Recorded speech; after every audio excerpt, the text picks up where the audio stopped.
whole. The This opposition between reason and everything else, I think, is fundamentally spurious. I think this idea that there's love on the one hand and then the cool rationality of science that's just all clatter and clockwork and soulless. This is a false dichotomy, and it's a dichotomy that is pervasive in the culture.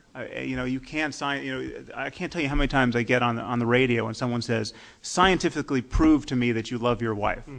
As though that were just a knockdown argument of all time against reason and in support of faith. There's nothing irrational in principle about love. I mean, it is rational to value love. It is rational to try to recognize that it is one of our most cherished experiences, and then to try to live a life that maximizes it. Understanding love at the level of the brain is not going to deflate its importance for us. And the fact that we can understand the molecular constituents of chocolate doesn't make us not want to eat chocolate. I mean, these are different scales of interaction with the world. And so it's not a matter of only being coldly calculating in our approach to life, but where we have to call a spade is in gratuitous claims to certainty about invisible realities and the moral structure to the universe, about a God who so hates homosexuality that he will whip up tsunamis in defense of chaste heterosexual people. I mean, this is a vision of life that is animating millions and millions of our neighbors, and we have been cowed into not criticizing it. And I mean, to pick up what Pat Churchland said, this job is not best done by scientists. We need from 100 sides, culture at large, to just make it fundamentally embarrassing to hold these kinds of certainties. And I don't know if you know about how the KKK, how its stature got so eroded in this country, but there's this great little story about this guy Stetson Kennedy who leaked. He joined the KKK. And then he leaked all their goofy lingo and secret passwords to the people who were writing the Adventures of Superman radio series back in the 40s. And so every week, it was Superman fighting the KKK with all the up-to-the-minute passwords and handshakes and bogus cultish nonsense. And so these grand wizards would come home and they would see their kids playing the KKK versus Superman on the front lawn, and with Superman winning and all the current passwords. And they found this so humiliating, and this was so corrosive. And Stetson Kennedy was still, inside the Klan. He would see the aftermath of these effects at meetings, and I'm sure there were other variables involved. But the KKK is functionally a defunct organization, whereas it had 20 million members, among whom were senators and even one president. It's possible to make progress. And I think we just have to keep that in view. So, to believe, another thing that was interesting in that poll was that physicians were more likely than scientists. 60% of U.S. physicians believe in a personal God. And I think that probably shouldn't be surprising, simply because physicians are the people who have to tell people all day long that they're going to die, or they tell a family that their family member is going to die. And I think death is very much central to this what is otherwise quite an astonishing feature of our discourse, that so many people believe the preposterous. I mean, there is no story that is going to so totally inure you to the tragedy of the death of your own child better than the story that she has been taken up to be with Jesus again, and you're gonna see her in a few short years. And so these religious myths are paying enormous dividends, emotional dividends for people. And I think it is the job of science to present a fully positive account of just how we can be happy and in this world and reconciled to our circumstance. One which, the alternative that religion is essentially offering people in that situation is the alternative to learning how to grieve. I mean, rather than learn how to grieve as children, we learn how to believe that death doesn't exist, or is in some cases a good thing, the best thing that could possibly happen to you as you get in this cult of martyrdom. But one thing I think we should call attention to here is something that Michael brought up in his talk, is that there's a difference between in a context like this, calling a spade and really calling delusion delusion, and doing it across the board in every social situation where you become this boorish character who, you get into an elevator and you see someone with a cross around her neck and you lurch toward her and try to take away Jesus in that moment. This is not something that anyone, I think, is advocating. I'm probably one of the more strident people here, and I'm not advocating that. But I think that even here we are suffering the taboos that I'm trying to call attention to, and I know Richard quite eloquently and for many years has been calling attention to, the taboo around criticizing these esteemed religious myths. We can laugh at a belief in Zeus, but we can't laugh at a belief in Allah or the biblical God, even here. And I just want to point out that, our situation is so uncanny. We have a world that has been shattered by literature, and I think we have to marshal an emotional response the same response we would have if we woke up in a world tomorrow where, all the violence in the Middle East, all the bloodletting, all the wars and threat of future war was born of rival interpretations of the plays of Shakespeare, where the Jews like King Lear and the Muslims like Hamlet, and they're willing to blow themselves up in crowds of children over the difference. Okay, that seems like an impossibly bizarre world to live in, and yet that is exactly the world we are living in. And if we could come face to face with that strangeness, I think we wouldn't be wasting much time wondering about whether there is a conflict between religion and science. To you, Joan, because I feel like something in my remarks struck you as a caricature both of religion and science, as you said, and I want to dispute that, although conceding several points to you. One is that the point that Richard conceded, which is it may be that there is room for different voices here, and it may be politically necessary to, at various moments, use the language of a community so as to draw them into an actual engagement with modernity. But you were saying much more than that. You were basically saying that it is highly doubtful that we can get morality really up on a foundation without believing something religious, without believing that one of our books is not an ordinary book, but may be the Word of God, or may be the best book ever written, never to be superseded. And I highly doubt that. And I think when the conversation moves into morality, I want to try to give you a rational foundation, what I think is a truly rational foundation for morality, which doesn't partake of any superstition. But the thing I want to point out to you is that it seemed to me you're pointing out the role of bias in science. You're saying that you can pick out individual scientists or individual theories or individual moments in science where scientists were just flat wrong, and they were wrong based on their own biases. And that is a totally legitimate thing to do. It is a totally scientific thing to do. Bias in science is bad science.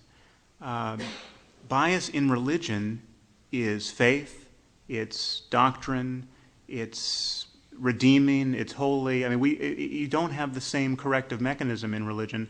And just before you, I just want to bring in Pat Churchland's piece. The reason why neuroscientists are queuing up to meet with the Dalai Lama and not with the Pope is that there is a different discursive tradition within Buddhism than within Christianity and certainly within Islam. The Tibetan Buddhism is, in its totality, being practiced as a religion by most Tibetan Buddhists in this world. But the Dalai Lama is a very sophisticated connoisseur of modernity, and he's interested in science. And there is an empiricism to Buddhism which makes legitimate the statement that you hear on the lips of many Buddhists that Buddhism is not even a religion. It's a philosophy. It's a mode it's an introspective methodology. And I hope to say something more about that. But the thing that has to be admitted in the spirit of science is that whatever is discovered by meditation, for instance, is not Buddhist. We don't talk about Muslim algebra.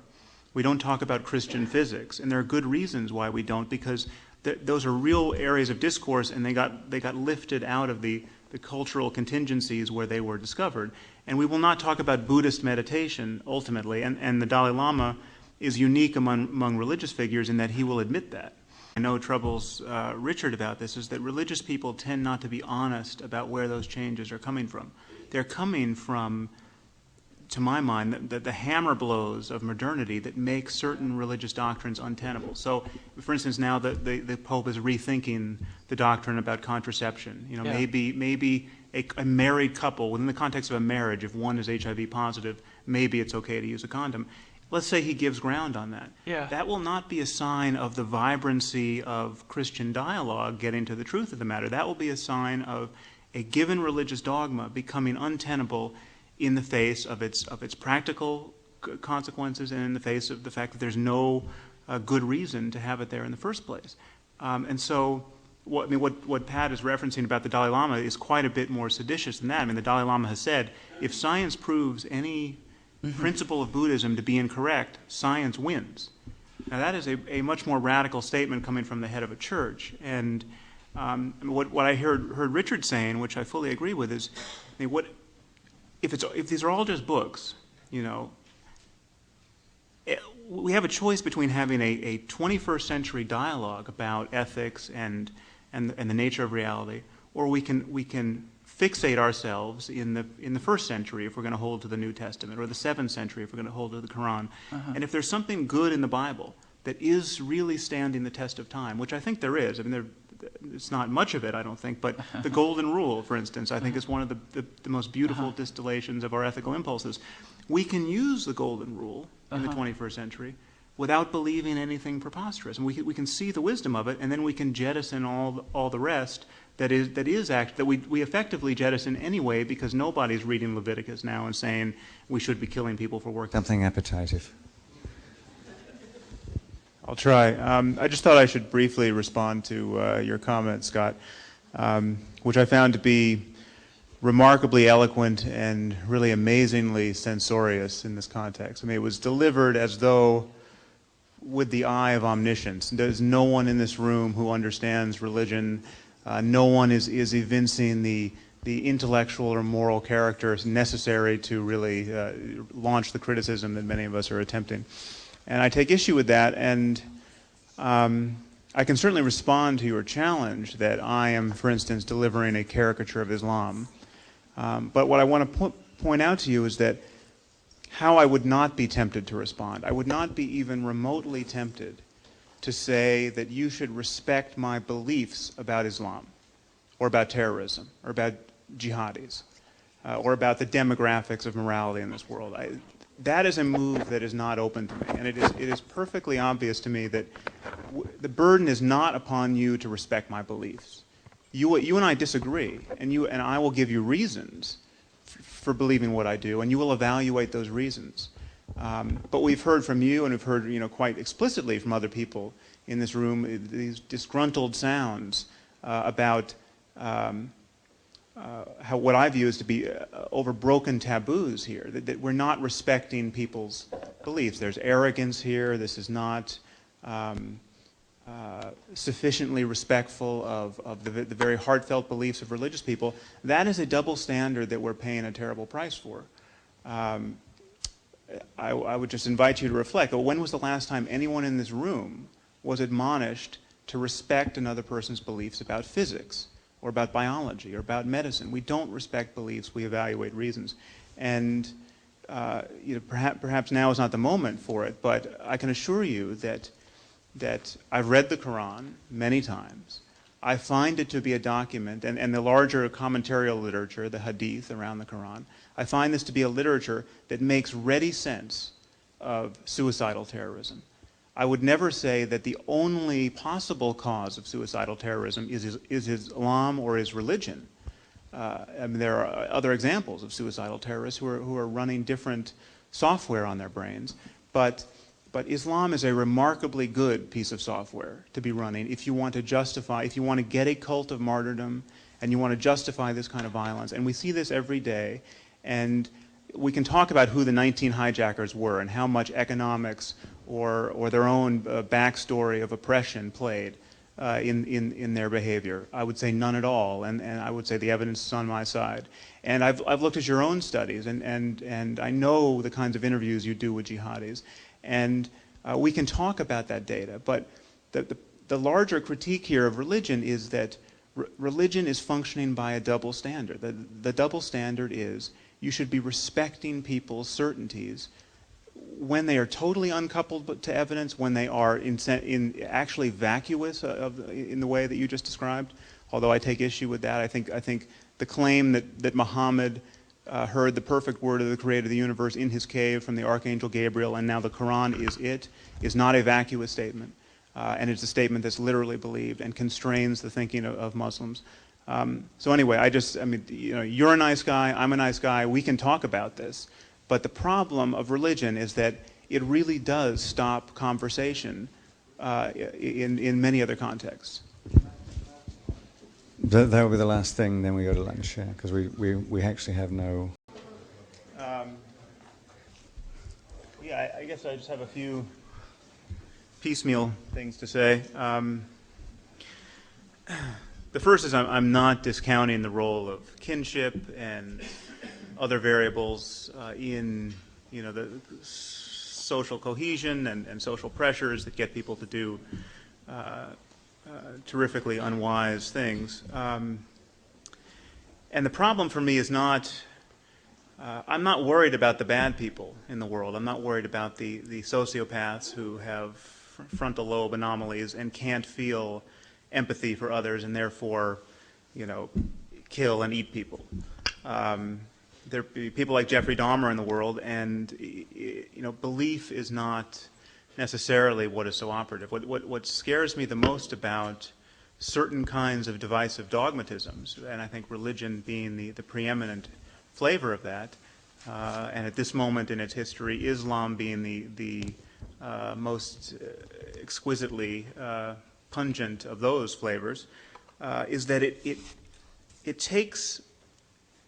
enables perfectly sane, perfectly rational people, people who are not suffering obvious psychopathology, people who are not suffering the kinds of oppressions that would lead anyone else to misbehave terribly, to fly planes into buildings, and to seek to get nuclear weapons so that they can blow themselves up in certain circumstances. And what I hear Scott doing is discounting the role of specific beliefs. And I think it really matters specifically what people believe, and that there are innumerable instances where we can see that the proximate cause of certain behavior is precisely what a person believed, in this case about God and paradise and the evils of infidels. And so one thing I would say to you, Scott, is that you have some, if Islam is really orthogonal to this problem, or a variable number 10 on your list of variables, a few things you should explain. One is, where are the Palestinian Christian suicide bombers? There are, most of the Palestinians are Muslims, obviously, but there are Palestinian Christians who have to go through the same checkpoints.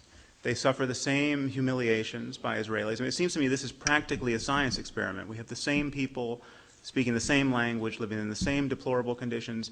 One group rather reliably forms a death cult, and the other doesn't. And another example I'd like to put on the table. Where are the Tibetan Buddhist suicide bombers? If oppression were enough to so derange a culture that they would blow themselves up on school buses, and where you could get crowds by the tens of thousands calling for the deaths of non-combatants, we would see Tibetan Buddhists blowing themselves up on Chinese school buses. And what we don't see that. What we do see among Tibetan Buddhists, and there are many examples of this, we see Tibetan Buddhist monks and nuns who have been tortured in Chinese prisons for decades, but really tortured, with cattle prods and electric shock to the genitals, coming out of these decades of torture, saying things like, my greatest fear while I was in prison was that I would lose my sense of compassion for my torturers. Now I submit to you, given that behavior, we might think it's pathological on some level to have that kind of compassion, but that behavior is fully explicable in terms of the ideology of Tibetan Buddhism, its emphasis on compassion, its view of torturing as an expression of a person's ignorance within a context of rebirth. I mean, it is anchored by a certain kind of worldview. And I would say to you that given what Muslims believe, you will never find a Muslim coming out of decades of torture in an Israeli prison who will speak in those terms at all. So that's, you can react to those two examples. And Yeah, good empirical. the internet and whether someone has ever spoken to Osama bin Laden or has ever received an email from Al-Qaeda, they can be operating under the same ideology. I'm not sure how much of what you said has addressed my central concern. I will fully concede that there are other ways to think yourself into suicidal terrorism. I did not know there were any Christian suicide bombers, and it doesn't surprise me, but the thing that I want to point out is that there's a real difference between how easily you can morph the ideology of martyrdom and jihad within Islam to this kind of behavior, and how much more work you have to do in Christianity as it is currently practiced, and in Buddhism. Now, you mentioned the Zen Buddhists, the kamikaze pilots of World War II. I can easily describe why Zen Buddhism, in combination with Shinto and Japanese military chauvinism, could get you an ideology that was very martial and justify that behavior, and why the Tibetan Buddhists are a very unlikely candidate population for that behavior, given what they believe about compassion. You know, among Buddhists, one of the real problems with Zen is that it does not emphasize compassion at all, or very much, and you can get this very kind of militant samurai sort of, the sword of wisdom kind of ethos, and without much practical application of compassion. So I'm still arguing for theological consequences of ideas, and I just think that there's an obscurantism at the heart of the way you're talking about this that troubles me, because this is what I think. If the Quran was exactly the way it is, but it contained a single extra line, and that line read, if you see a red-haired woman on your doorstep at sunset, cut her head off. Okay, just imagine a text like this. It comes down through the ages that contains a line like that. I can tell you what kind of world we would live in. We would live in a world where red-haired women would be found murdered in the Muslim world. We would, we'd open the New York Times and we would hear that there were, 20 heads found in a bag, and they were all red-haired women. We would also live in a world in which apologists for Islam would say, would look at that behavior and say, that has nothing to do with Islam. There was a news story yesterday about a Mormon man who killed his wife, and she had red hair. Many of those women who were found whose heads were found in the bag in Baghdad were not actually redheads, but some were strawberry blonde. We would hear about women who were shot and not decapitated, and decapitation is the only thing that is sanctioned in the Quran. I mean, this is the kind of gymnastics we would be faced with. And the basic fact about the Quran, as it is with so many other books like Leviticus and Deuteronomy, and there's nothing worse than Leviticus and Deuteronomy as far as I can tell, but people ignore them, as Richard pointed out. The basic problem with the Quran is that it really does preach hatred and fear of the infidel far more eloquently than it preaches anything else. And that is a problem we are living with, and no amount of casuistry is going to get us around that until we find some way of empowering the forces of moderation in the Muslim world. And I would agree with you, in a hostage negotiation, you don't tell them that your religion is bullshit. I think we are engaged in a very different hostage negotiation now, talking about the role of science and intellectual honesty. Let me just say about the kamikaze, there's a book called When Cherry Blossoms Fall. They were not